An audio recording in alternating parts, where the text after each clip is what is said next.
family business. And Paul Feig, the director of Ghostbusters, Answer the Call.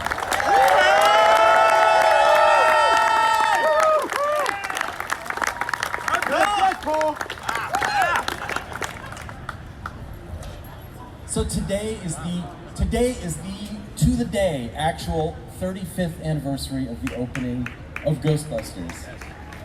It was a Friday, though. It was a Friday. Yeah, you know. What do you recall from opening weekend? Any special memories? It seemed to work right from the beginning. You know, we were really a cocky bunch of guys. We really... Louder. Can you hear me okay? No. Uh-oh. Hey. Oh, there we go. Hi. I think what I said, we were a very cocky bunch of guys. And we were pretty confident that we were making a special movie. We did it so quickly, and we didn't have a chance to think about it. Everything about it, every once in a while you get one of those movies where everything sort of works out, where the script just turns out just right, you don't have to reshoot, it all goes together when it's edited the very first time and you watch it with an audience. And you know how that goes. Boy, I'd love to have that experience. And you know, all the crew members are right, and as a director you look over at your cast and you say, oh my God, what a perfect combination of people for this movie. And that was the feeling. That was the feeling going into the opening weekend, even though people in the industry didn't really know much about the film and weren't expecting very much for it. It seemed that the audience that came to see it had a really strong feeling about it the moment that they sat down. And you know, what happened in 1984, we were #1 that first weekend, and then we ended up to be #1 for every single weekend of the entire summer, except for once. At some point in August, there was a new Clint Eastwood movie that knocked us out.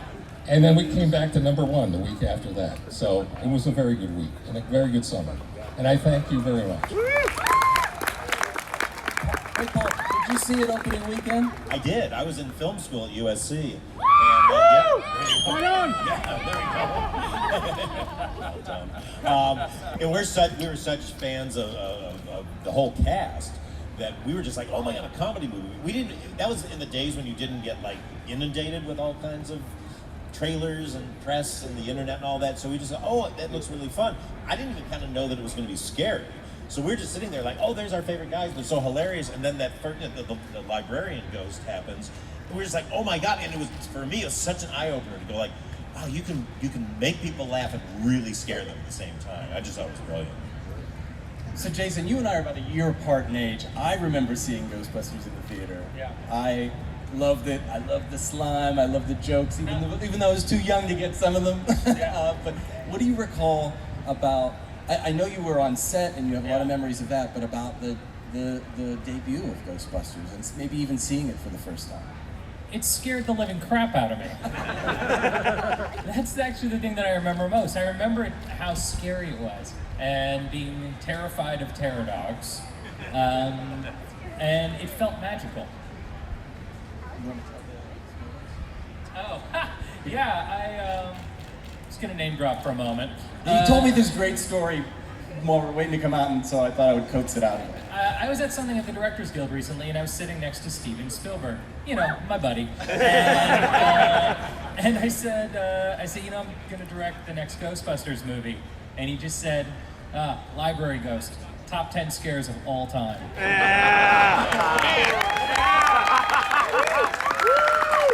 And then Paul and I were like, yeah, and here's why, and we're breaking it down because it's so unexpected. It's the quiet. But Ivan, you were known for comedies, and yet you managed to make kind of a horror movie too.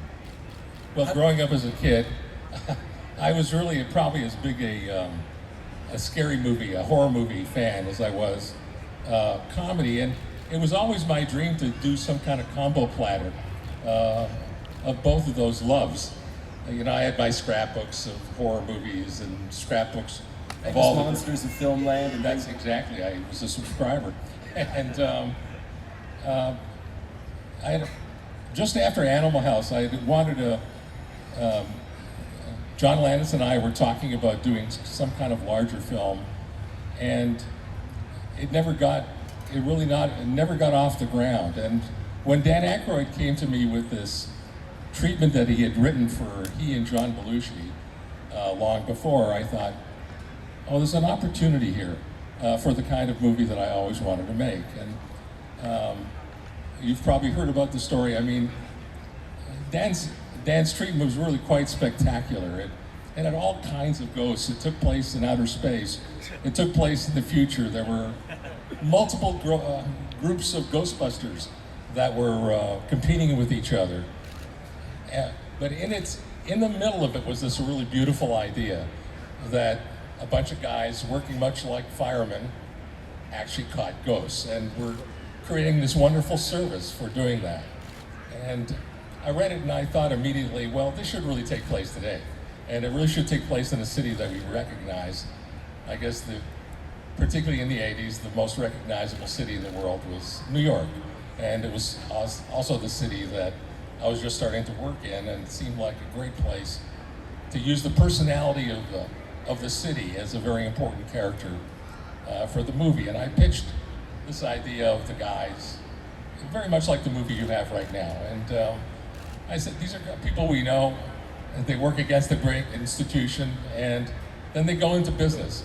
Going into business was a big thing for me as an immigrant and a libertarian, and particularly in the 80s. And it seemed a really interesting way to frame a story that was about busting ghosts and scary things happening. I mean, horror and comedy are related. The minute something scary happens in a horror film, what's the first thing that happens in the audience? They laugh. They jump and gasp, and then there's that relief laughter. Paul, you were talking about that library ghost. The most thrilling thing that happened at the very, very first screening we had no special effects. I think it had a little bit of the change-o head that's in the library ghost, and it was really the first time we were watching with the audience. There were no effects, and but the audience immediately screamed really loud as soon as the change happened, and like 1 second later, everybody starts to laugh, and we all went, "Wow!" It was that combination, and it happened in every screening I've ever been to, even last night. Paul, how about the balance of scares and comedy in your movie? How did you manage it? What were some of your favorite scary moments in the 2016 Ghostbusters film? Well, I mean, in general, the great thing about comedy and horror is, like we say, they do achieve the same thing. But I find comedy's only great if the stakes are high and if there's real danger to the characters in it. And so, for us, it was just like making sure, taking the fun, taking the template, the amazing template that Ivan had started, and just trying to play on that in our own way. But I don't know, you really just try to keep people off their guard, but try to keep them laughing at the same time. It's just a very delicate balance that you hit. We do test screenings over and over again to try to get the balance right. But I think it's the greatest. It goes all the way back to Abbott and Costello meet, Frankenstein and all those things. It works. So it's just, why would you not do it? It's not the same as the but you use silence in a similar way during that concert scene when the demon is on Patty's shoulders and it just gets real quiet, and you're like, is she gonna get crushed? Is she gonna get blown off? Yeah, no, it's fun. A little bit scared. So Jason, in your film, which is coming out a year from now, and you start shooting. When do you tell us when you start shooting? If all goes planned, we are going to start shooting in 5 weeks. And what can you tell us about the balance of scares and comedy? You told me you want this to be a scary movie. Yeah, I do. I mean, that's one of my favorite things about the original, and one of my favorite things about movies of that time, also in the 80s, that a movie could be really funny and really scary, and particularly for young people. I think scary young people. I want to scare children. I think that's where I'm getting to.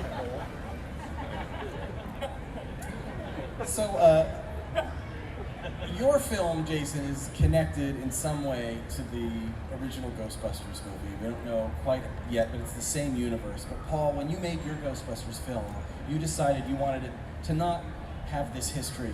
Why did you want it to be its own unique standalone universe? Well, I mean, for me, it was, you know, I like the idea of starting this new team, and originally when I thought of it, because the first thing I thought when they had been asking me is like, well, I just want to work with the funniest people I know. Who are the funniest people I know? All these really funny women that I work with all the time. And so I thought, oh, this would be great. And then it's like, well, should it be their daughters? Should they this? And then it just kind of felt like, and it's up to everybody to decide if I was right or not. Some people don't agree.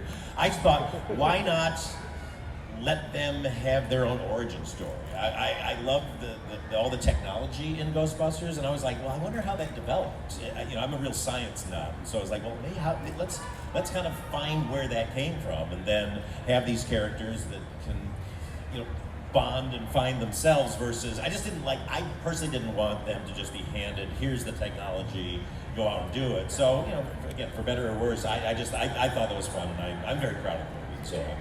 That's a great thing, seeing all the different kind of Ghostbusters jumpsuits. It's a pretty big universe and getting bigger. The casting, you said when Dan Aykroyd wrote the script, he thought that he would cast John Belushi in the film.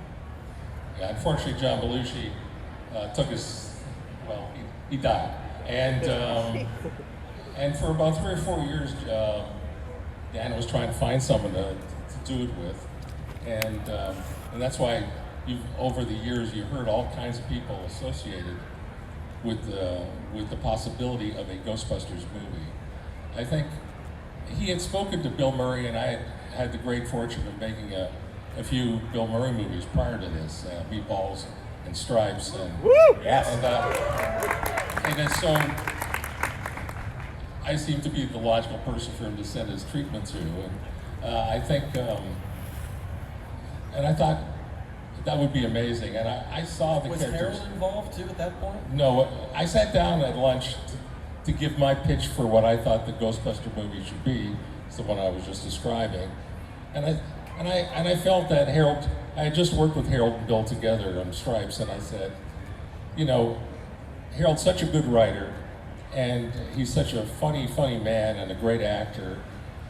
He would be a great balance. I mean, there's something about all those guys in real life is that they're really tall, and then they're really smart, and they're probably the smartest guys you've ever met. And there's something really admirable about those qualities. There's something about being funny, not really caring for a second and standing up, and just having kind of an intelligence that can solve problems. And so I strongly argued for Harold to be included in this trio, because it started as a trio, and actually started as two. And he said, Harold is great, go. The whole thing took like 3 minutes in this one lunch. There was no ego involved. You're really making them feel bad. They worked so hard on their movies, and you're saying it's so easy. But so that it happened quickly, and then how did the It was fun just part one of these lucky, amazing moments. So this is April of 1983. I think I went after the lunch that we just described. I went and met the head of Columbia. It wasn't here. It was up at the Burbank Studios, and I really met with only him and the head of publicity. And I pitched the story very quickly, and they said, okay, we'll make it. And he said, how much?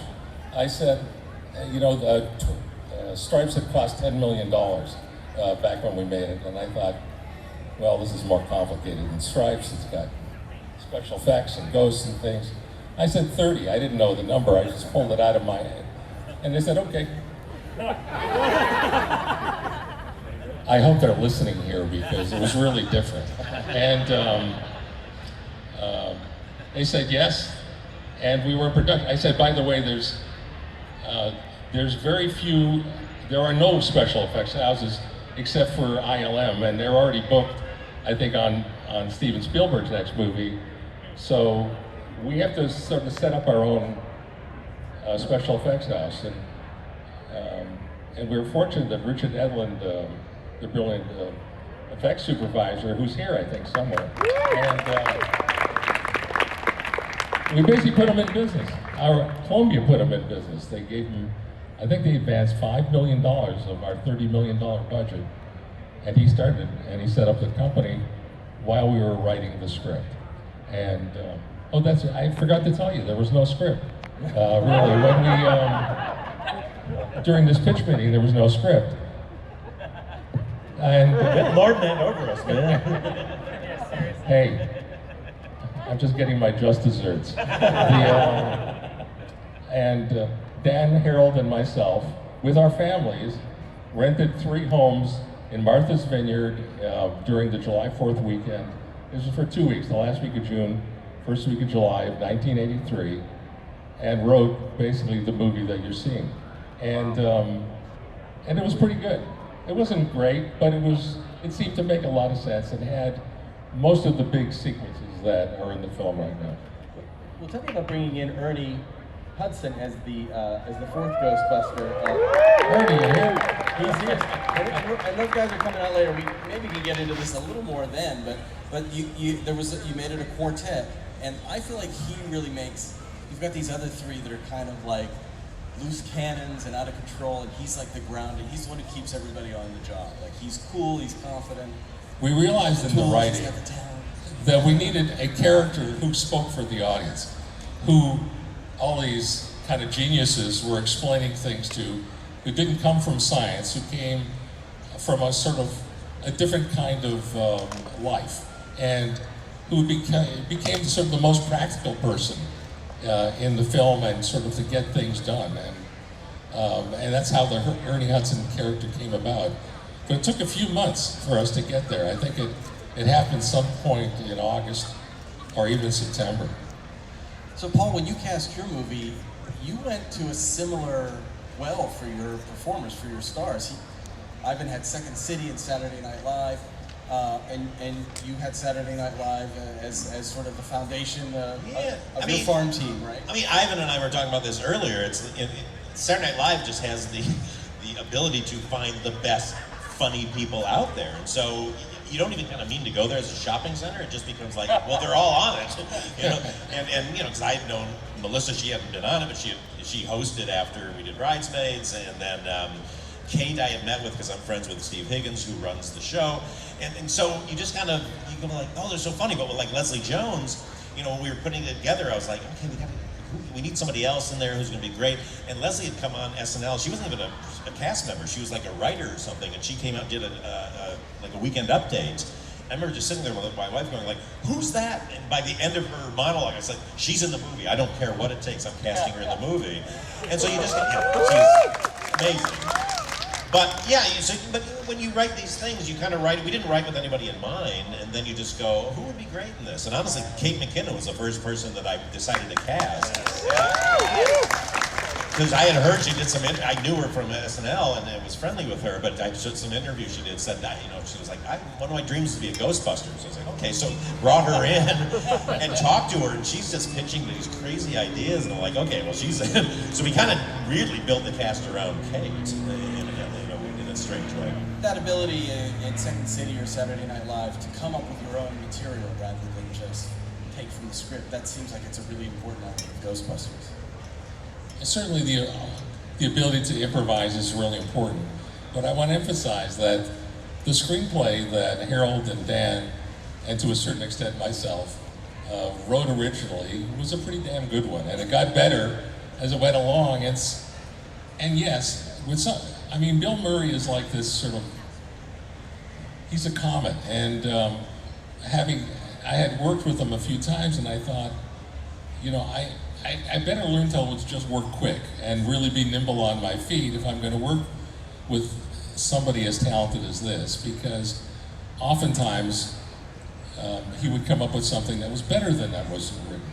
And you just want that opportunity. You want to sort of try to get that out of them and allow them to sort of find that place in their brains, that strange place that you can never go to until you're exactly in that moment while you're shooting it.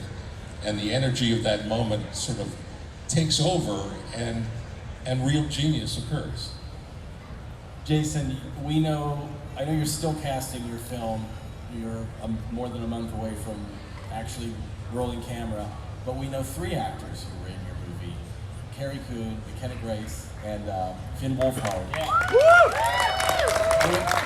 And we know they're a family. Tell me about why you chose each of those actors. Not necessarily about the character, but why you thought, what it was in them that you liked, what spark you saw. I mean, what can I say without giving anything away? Just say it all, Jason. All right, so... Page 1. Establishing shot. Well, they're all 3 extraordinary actors.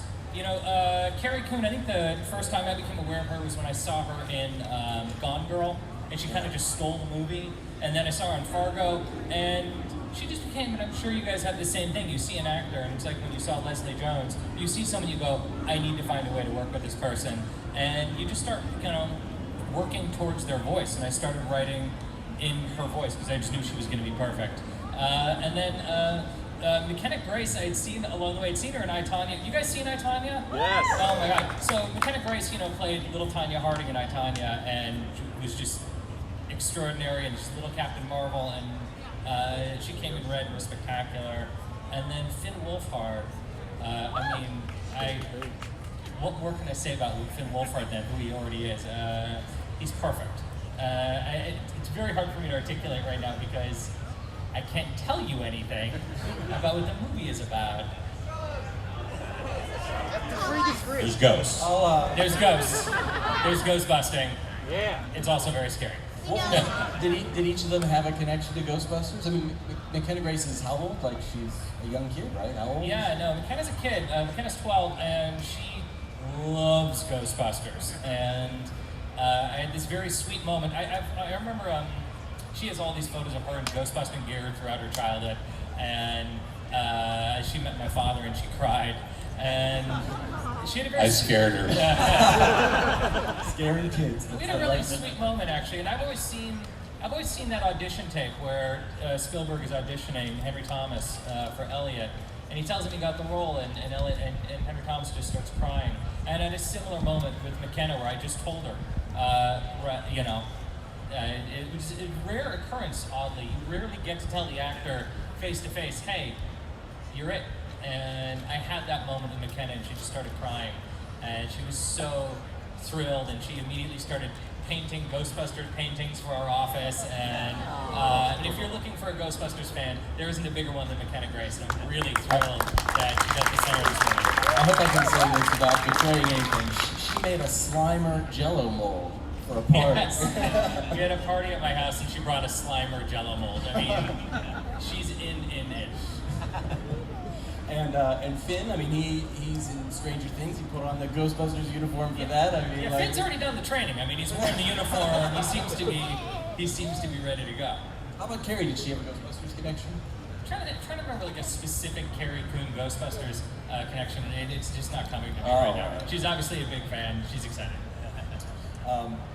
You and I talked about this before too. You were quoted in many places saying you would never make a Ghostbusters film, What are you doing? eating those words now live on stage. All right. But tell us about deciding that you actually did want to do this. And I know you love this story, like genuinely love it the way I do, even though you were close to it in a way a lot of fans aren't. What was it that made you want to tell your own story? I guess first I should say, I was terrified of the idea of making a Ghostbusters movie. I, like every child that has ever lived, have run from their parents' shadow, and it was a very intimidating thing. My father's the greatest storyteller I know, and made movies that defined my childhood. So the idea of being a director myself was a very scary decision. And I should just take this moment and, one, express my gratitude to you for making this incredible movie that has brought people from around the world.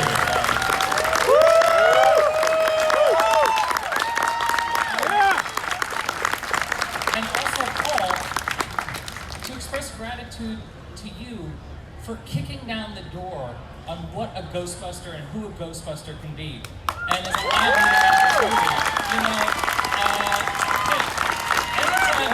anytime I see a movie where there's a SWAT team, that's the first guy who goes to the door, and he's the one who takes all the damn bullets. And you were the first one through the door, and you were the person who's going to allow it so that I can make this movie and many other people can make Ghostbusters movies about people of every race, every gender, from people around the world. There are all kinds of Ghostbusters movies that I want to see, and thank you for making that possible.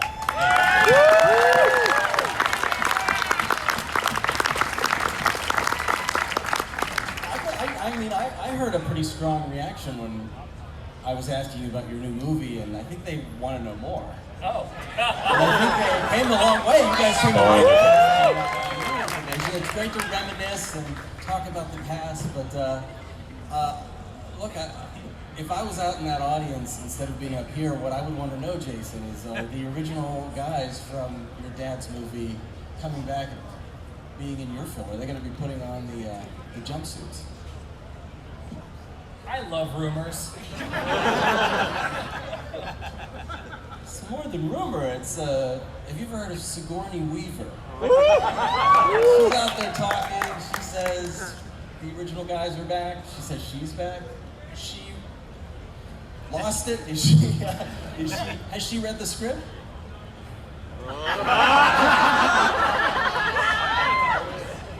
Sigourney has read the screenplay. Well, Dan Aykroyd is executive producer of the movie. And Yeah, he read it. he read it. Dan has read a draft of every Ghostbuster movie that is out. He's read every fan fiction he's covered. Ernie Hudson, I just talked to him and he said he wasn't sure what was happening. Has he read the screenplay? Ernie's read the script. All right. Who's the other guy? What's that guy's name? Bill Murray? Has he read the screenplay? I heard he was at the con, right? He was, and he seemed to have read the script as well. Bill Murray has read the screenplay. You have to call the 800 number or whatever that thing is, leave a message. You send them the smoke. What was there some sort of strange protocol? All right. You know, in going to make this film, we wanted to make a love letter to the original movie. And this is a story that, I did not expect to be making a Ghostbusters movie. I thought I was going to be this indie dude who made Sundance movies. And then this character came to me. And she was a 12-year-old girl.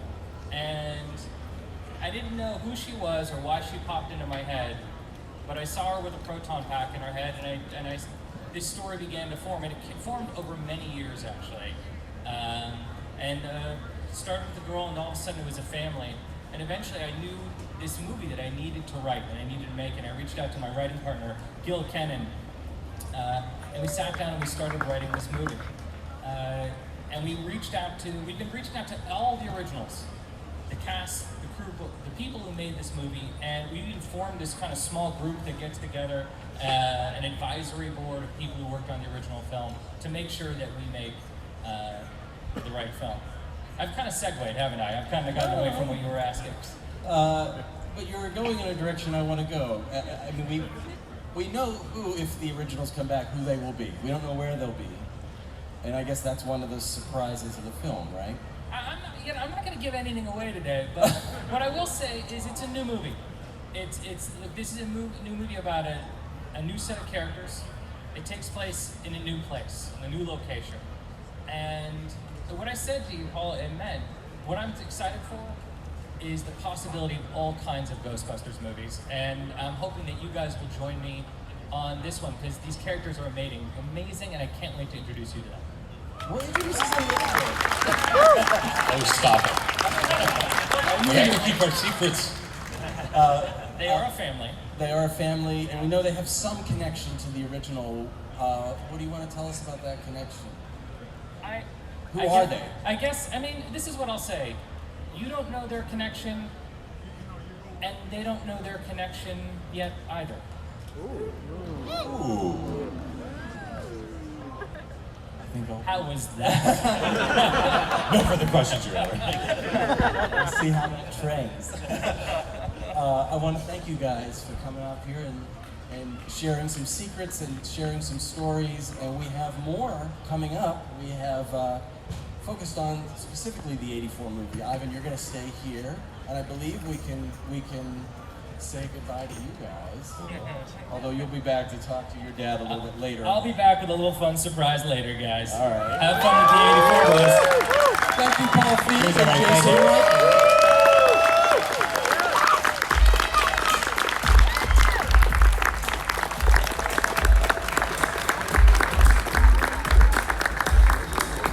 I have to stay here? You've got to stay. I'm so tired. But we have some friends. You're not I was going to be giving alone. breakfast this morning for Are they here? So we're waiting for